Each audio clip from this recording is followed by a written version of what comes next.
The day my grandmother passed away, my entire family filled the lawyer's office, expecting to become rich. My uncle smiled with confidence. My cousins whispered about who would get the lake house.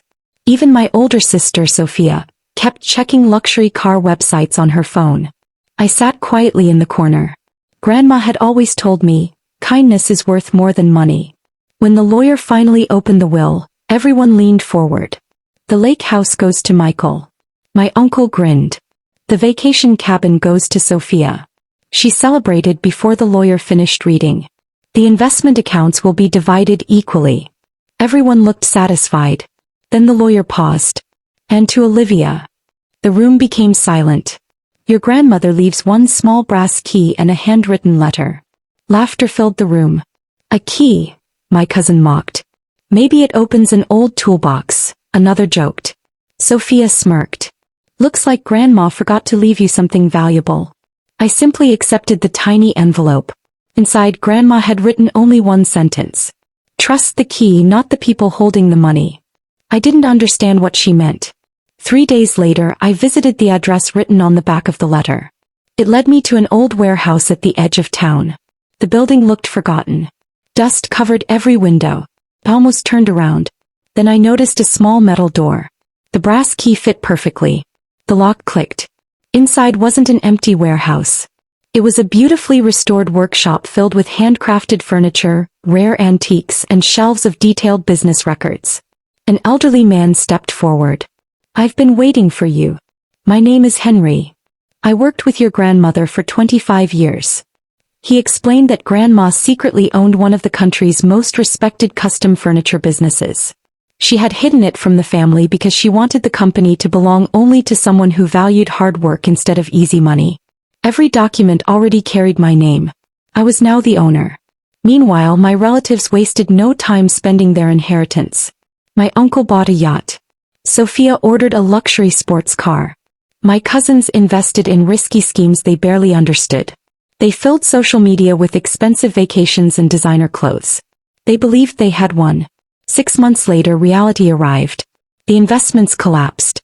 The lake house required repairs they couldn't afford. Property taxes piled up. The cabin had hidden legal problems. One by one, they began selling everything they had celebrated. At the same time, Henry helped me learn every part of Grandma's business. I worked beside skilled craftsmen. I listened instead of giving orders. I treated every employee with respect. Soon, hotels and luxury designers began placing large orders. Our company doubled its profits.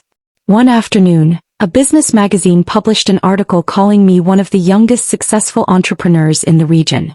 That was the day my family finally discovered the truth. Sophia rushed into my office without calling first. You tricked us. I looked up calmly. I didn't trick anyone. You knew Grandma had another business. I shook my head. I learned after she passed away. My uncle slammed his hand on my desk. Family shares everything. I remembered the laughter inside the lawyer's office. Did family share everything when you laughed at Grandma's key? Nobody answered. A week later, they asked if I would hire them. Not as partners. As employees. Henry quietly waited for my decision. I looked through the office window at dozens of workers who had helped build the company with honesty and dedication. Then I faced my relatives. I'll give you jobs. Relief spread across their faces. But you'll start exactly where everyone else started. The workshop floor. No special titles. No executive offices. No shortcuts. Sophia frowned.